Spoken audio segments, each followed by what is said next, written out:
Исәнмесез, хөрмәтле милләттәшләребез. Ни кызганыч, соңгы вакытларда безнең арабыздан мәшһүр җырчыларыбыз Әлфия Абзалова, Илһам Шакиров кебек бөек шәхесләребез китеп барды.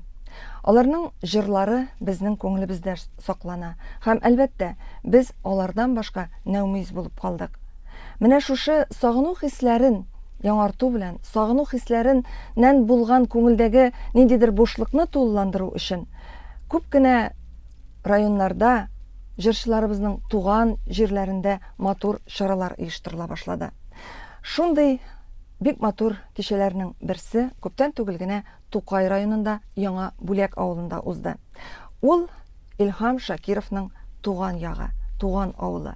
Һәм монда җырчының авылдашлары Китмә Сандугач дигән чара оештырды.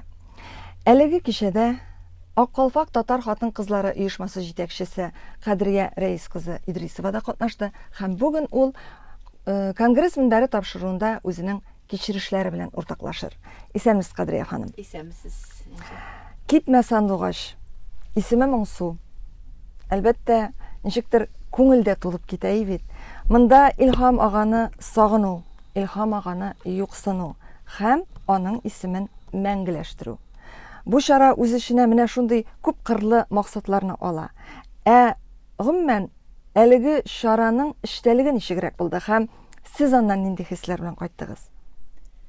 Бу чара чынлап та эчтәлеге гаҗәеп булды инде. Безнең Аполлон премиясе иясе Илһам абый бит инде ул. Һәм менә мин бер Кифая Апавалиеваның сүзләре белән башлыйсым килә. Ул булай диде. Менә шушы авыл Яңа Бүләк авылы кешесе бу. Илһам ул ди, гадилеге белән гали була белде ди. Һәм бер вакытта да безнең авыл егете икәнен онытмады ди.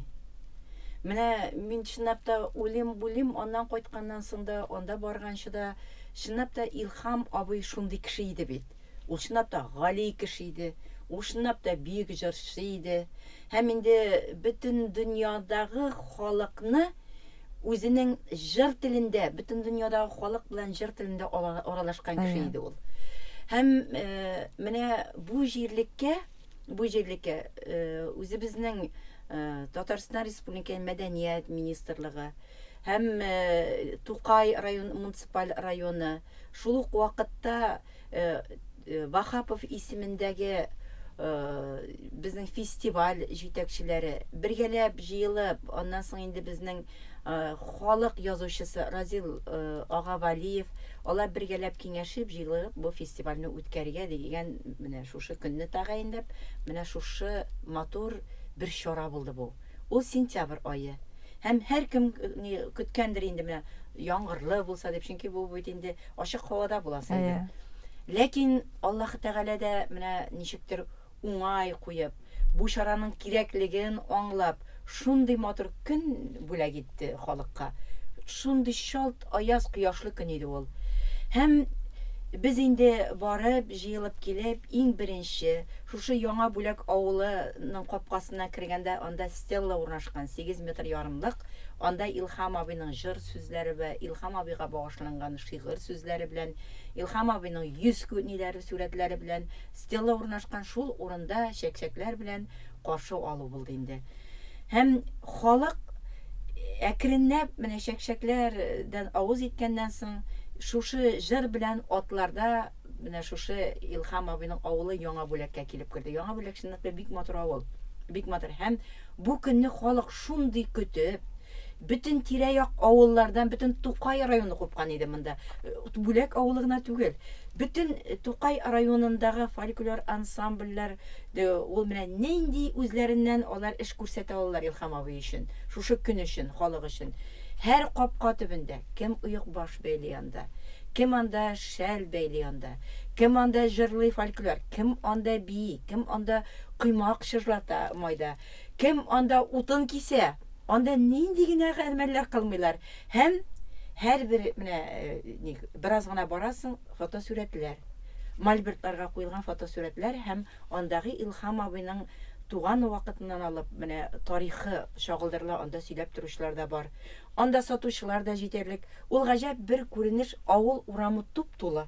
Менә халык бара, андай әйберне, Разил Исмәгыйльнең сүзен әйтсәк, күп әйбер күргән бар, ләкин мондай әйбер күргән юк әле. Менә шуннан да ул шундый вакыйгалы күренеш булды.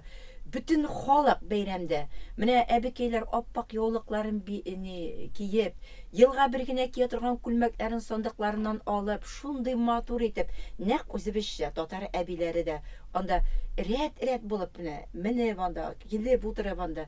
Гаҗәеп бер татарның менә бик Тукай әйтмешли мөкаддәс бер вакыйгасы булды бу. Һәм инде аннан соң Шишмә, Илһам абый исемендәге Шишмә ачылды анда. Һәм менә шушы Шишмәдә аның Шишмәнең агу моңы да, тавышы да икенче кебек. Анда халык инде башка авыллардан да килеп тә, ул да төрле күренешләр, киленгә юл суюлы күрсәтү күренешләре анда бар. Анда нинди генә күренешләр, анда халык, фольклор күренешләр, халык анда каршы алды. Кадрия ханым, менә шушы урында әйдәгез, бу чарадан бик матур видеолар бар бит. Шуларны карап алыйк әле.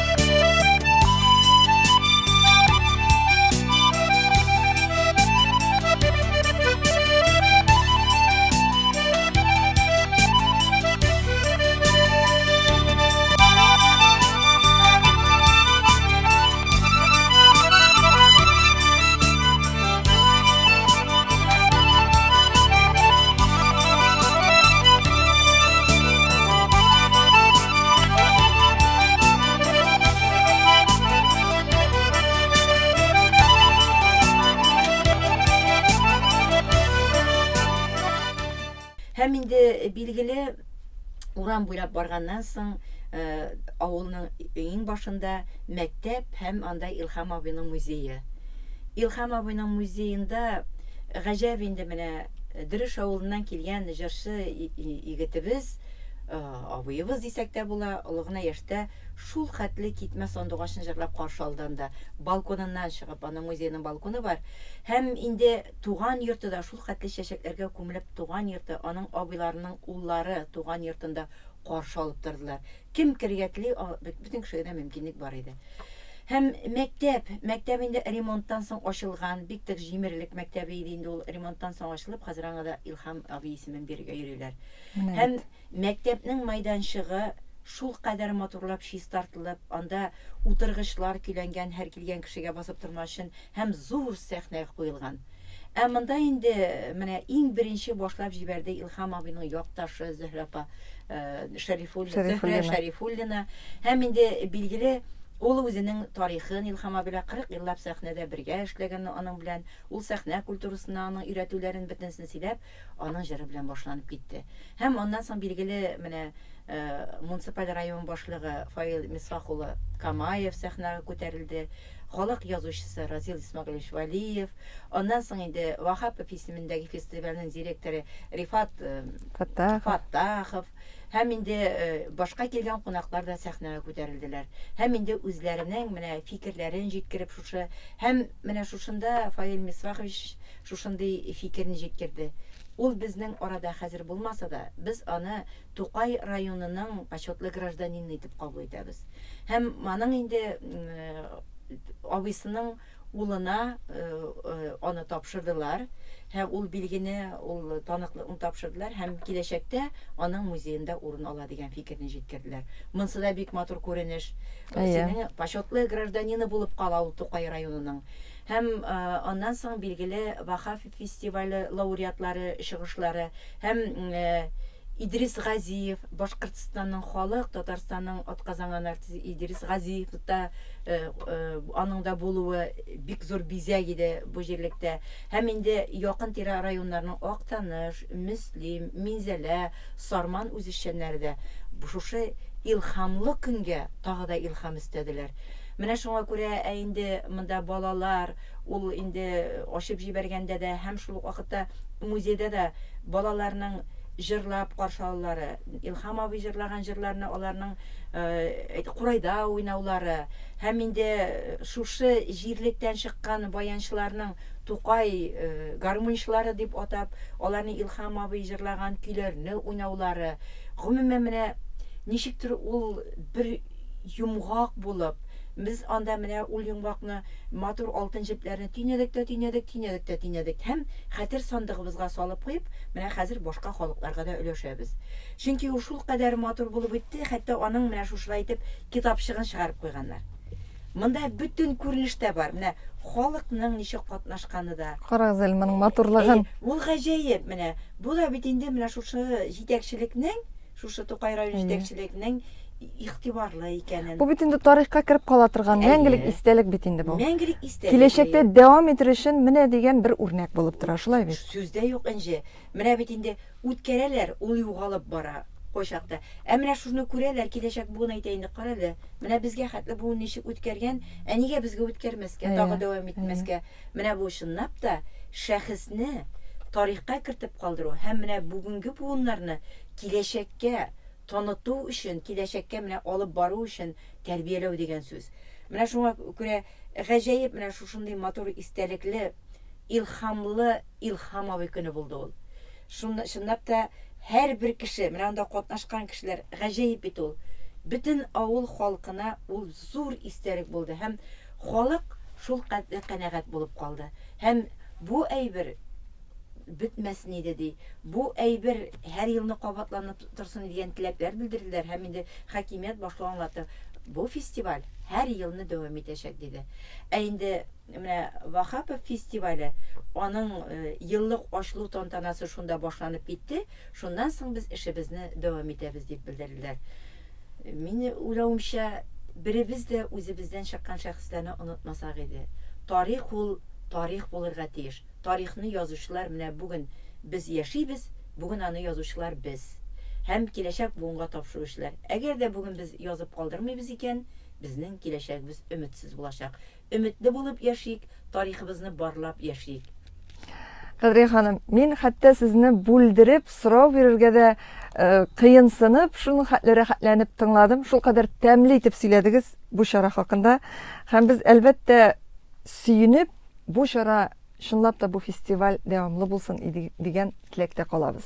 Рәхмәт. Хөрмәтле милләттәшләребез, татар халкы менә шушындый матур чараларны үткәрүе белән ул бөек тә инде. Без бөек шәхесләребезне онытмыйча, Илһам абыйларыбызга алмаш булырдай яшьләрне үстерә алсак иде. Сез конгресс мөнбәре тапшыруын карадыгыз. Тукай районында узган Китмә Сандугач исемле чара хакында Ак Калфак татар хатын-кызлары оешмасы җитәкчесе Кадрия Рәис кызы Идрисова сөйләде. Тапшыруны мин Энҗе Шәһидинова алып бардым. Киләсе очрашуларга кадәр сау булашабыз.